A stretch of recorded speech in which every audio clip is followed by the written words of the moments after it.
What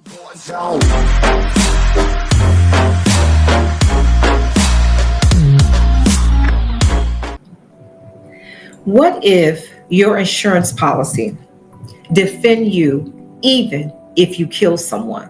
Hey, I'm Conticia. Welcome to Beyond the Claim, Unfiltered Insurance and Adjuster Talk. Now, if you have ran up on this episode and you are not subscribed to my channel, please subscribe. I'm a newer channel and I'm trying to get to 1,000 subscribers. And I did say that once I get to 1,000 subscribers, I am going to buy myself one of those little nice microphones to go into my studio, to make it really look official. So I'm thinking 1,000 will make me official. So please like and subscribe to my channel. You are going to be abreast on the latest episodes of what's going on in our insurance world. We all have some type of insurance. Either it's pet insurance, home insurance, car insurance, health insurance. We need to stay on top of this insurance game because this is big money. This is a big money business. And you know what? We make it. So we have to know what is going on in this industry and how we play a role in it. So definitely subscribe, and that's what you're going to get on this channel here. Also do want to know that I'm an independent adjuster, and I also speak with independent adjusters about our industry and what is happening in our industry. So please like and subscribe. Please comment. Also share it. Again, I'm trying to get to 1,000 subscribers. So let's go ahead and hop into this episode. Now, if you are you have a gun, a pistol, or a Glock, they may say, and you are licensed to carry, this policy may be for you. Now, some people call it a murder policy. Others call it a self-defense policy. Now, when we're talking about a self-defense policy, this is if you shoot and kill someone in self-defense. Hear those words, supposedly self-defense.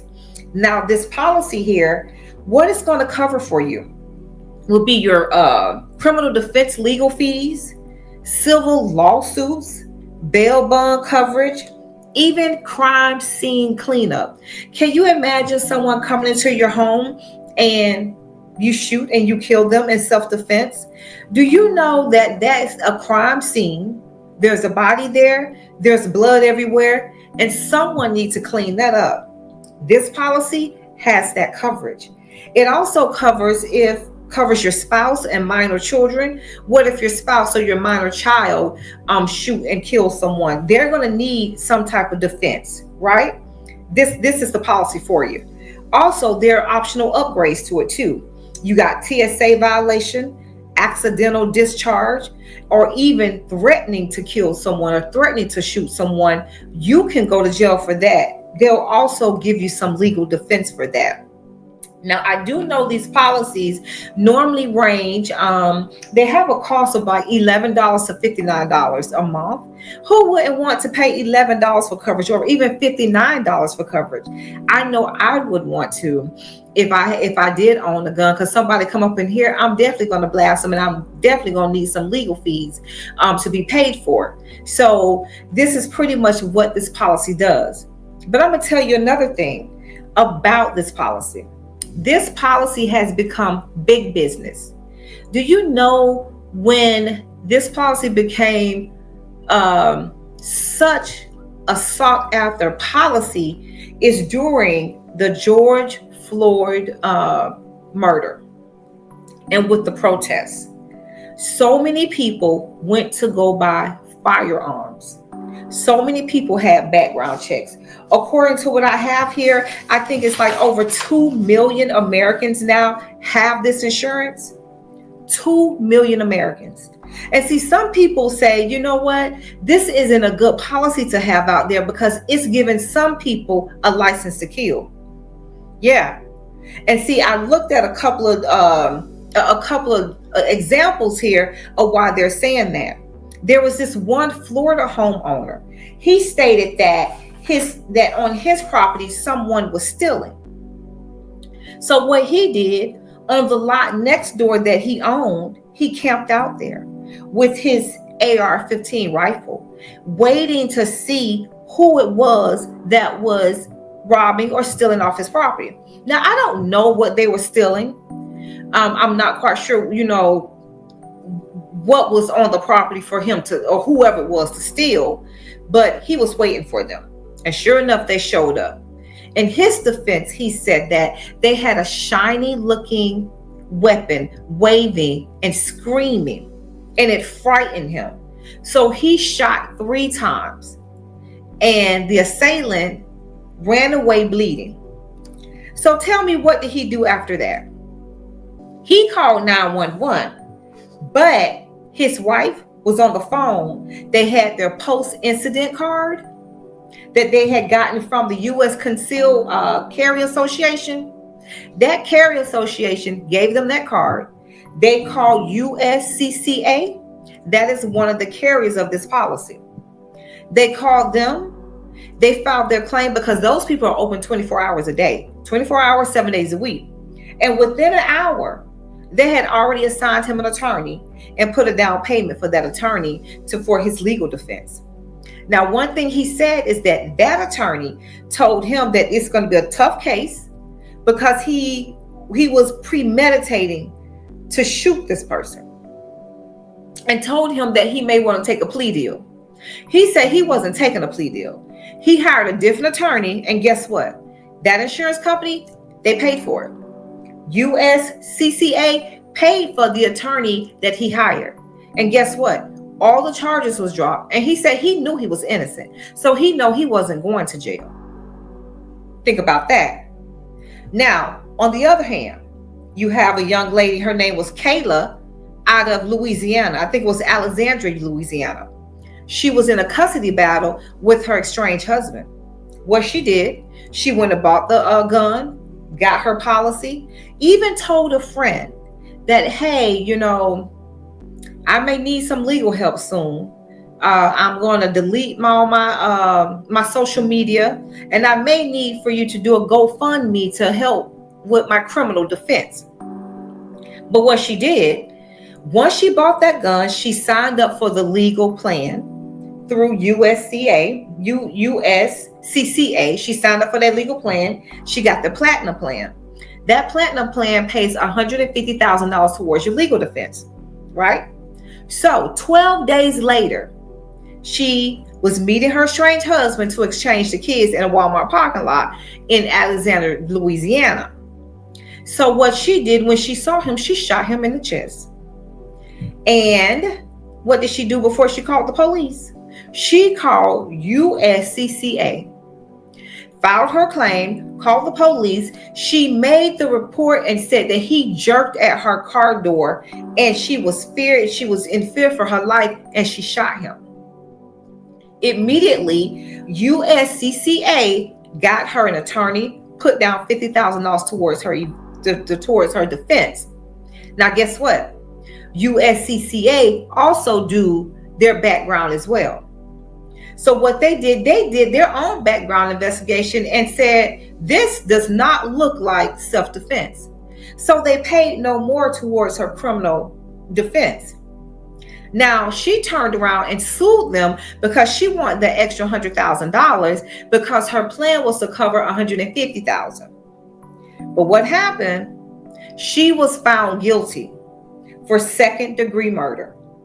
She intentionally got the gun, got the policy. She knew what the policy covered. She premeditated to kill her estranged husband and knew she had that policy, hoping that she would be able to get off with that story saying that he tugged at her car door and it startled her. She was so afraid she had to shoot him.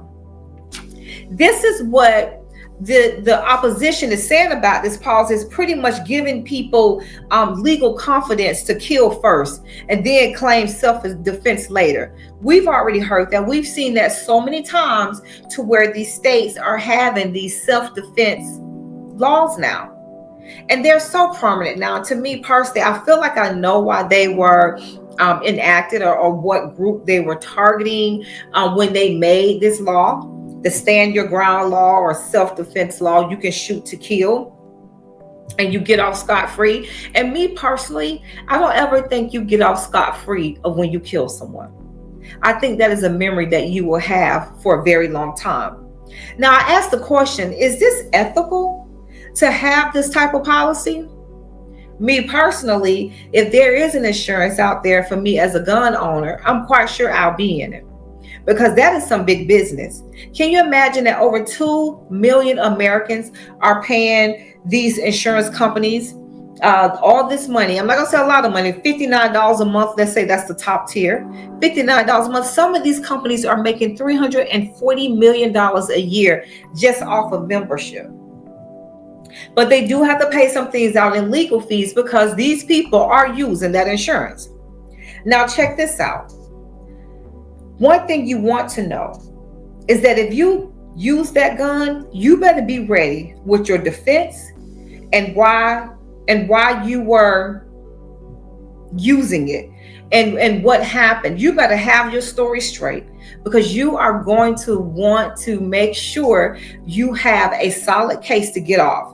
Because according to what I have here, it showed that pretty much most people, they get off. Maybe they have to go for a lesser charge, or most of them are dismissed, according to one of the attorneys here for one of the companies here, which is that company is called Law Shield. Law Shield is also one that carries this. So you just want to make sure that you understand about this policy and is it good for you. Me personally, I think it is a policy that is good.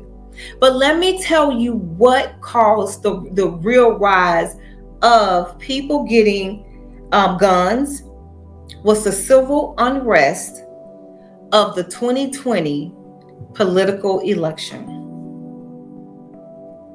And I'm going to tell you something. It is still going on right now. The civil unrest. More and more people are buying guns. This business exploded in 2020, not just from the George Floyd murder, but also for the political unrest that has taken place. And it's still here. And more people, according to the article, are purchasing guns because they feel like they're getting ready for a civil war. That is something you definitely want to think about. A civil war. What's going on in our country that so many people are getting guns, are getting armed, and making sure they have this policy? Let me know what your personal thoughts are on this. Are you a gun owner? Do you have this policy? Do you think this is a good policy for all gun owners to have? I think it's a good policy, but only for those who are not intentionally trying to kill someone. Not premeditated murders. Nothing like that. Not trying to wait outside your house to see who's going to come in and shoot them. To me, that's like premeditated as well. Not quite sure what the person was stealing on the property, but he waited for him and he was ready and he shot him. But that guy did not die. It was attempted murder, but he got off. So let me know what your thoughts are. What do you think about this murder policy that most people call it, but it's also called a self-defense insurance policy? Leave your comments. Make sure you like and subscribe and tell me what you think. Are you a gun owner? Do you have it? And what are the benefits of your policy? Let me know. Take care, and thank you for tuning in to Unfiltered Insurance and Adjuster Talk.